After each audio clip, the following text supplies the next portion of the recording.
Mayong adlaw mga bata, ang uluhan sa atong sugilanon karon ang ganito. Naglakaw pa uli gikan sa eskwelahan si Luis ug ang iyang mga igsuon nga si Kisha ug Kea. Taas kaayo ang adlaw ug gikapoy ug gigutom na sila. Kalit lang, may tricycle nga paspas ang miagi ug adunay butangan na hulog sa dalan. Dali nga midagan si Kisha aron kuhaon kini. Tanawon nako be, ingon si Luis. Gikuha niya ang brown nga pitaka nga panit gikan sa igsuon ug giablihan kini. Tambok og bugat kini tungod sa daghang kwarta. Mga 1 ka gatos, 5 ka gatos ug 1,000 nga kwartang papel. Ang mga mata sa bata nidako sa katingala ug dili katuo. Kay wala pa sila sukad makakita og ing-ato kadaghan nga kwarta.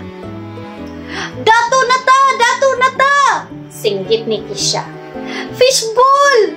Pwede ta mo pa itong fishball, kuya! Kay gigutom kay ko! Sabay tanaw sa kariton nga nagbaligya og fishball nga nagpaabot og magpalit. Ay, dili! Ingon si Luis. Dili ni ato ang kwarta. Kinahanglan nato ni uli sa tag-iya. Reklamo ni Kea. Pero kinsa ba ng tag-iya? Saon man nato pagkabalo nga? Siyang tag-iya. Asa man nato siya pangitaon? Pangutana ni Kisha.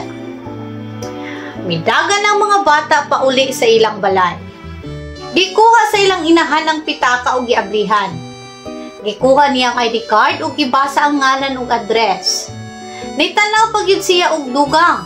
O pagkakita sa mga gagmay nga card, gikuha niya ang cellphone ug nagsugod pag-type og mensahe. Pagkahuman sa panihapon, adunay nanuktok sa pultahan. Pag-abli nila, usa ka lalaki nga wala nila maili o wa makiti sukad ang miabot. Mitutok siya kang Luis og miingon. Giingnan ko nga dunay mga buutan nga bata nga nakakita sa akong pitaka. Oo sir, tubag ni Luis. Nakitaan na mo ang imong pitaka kilid sa dalan. Nahulog kini gikan sa tricycle nga ni Abi. Ihatag sa inahan ang pitaka ngadto sa lalaki. Giablihan niya kini og ihap ang kwarta. Kumpleto ra gyud. Wala gyud kulang. Ingon niya samtang nagisi og dako. Mitutok siya sa mga bata umingon.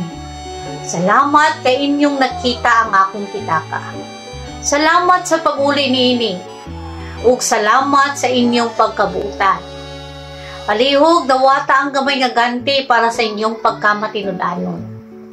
Ikuha niya ang 3 ka gatos nga papel ug gihatag usa-usa sa mga bata. Salamat sir. Sabay nga miingon sila Luis, Kea ug Kisha. Pagkahuman nga nilakaw ang lalaki, gidala ni Papa si Luis sa kilid ug miingon. Anak, dako kayo akong garbo nimo. Gipahimuot gyud nimo ako ug ang imong inahan. Ug didto natapos ang atong sulat.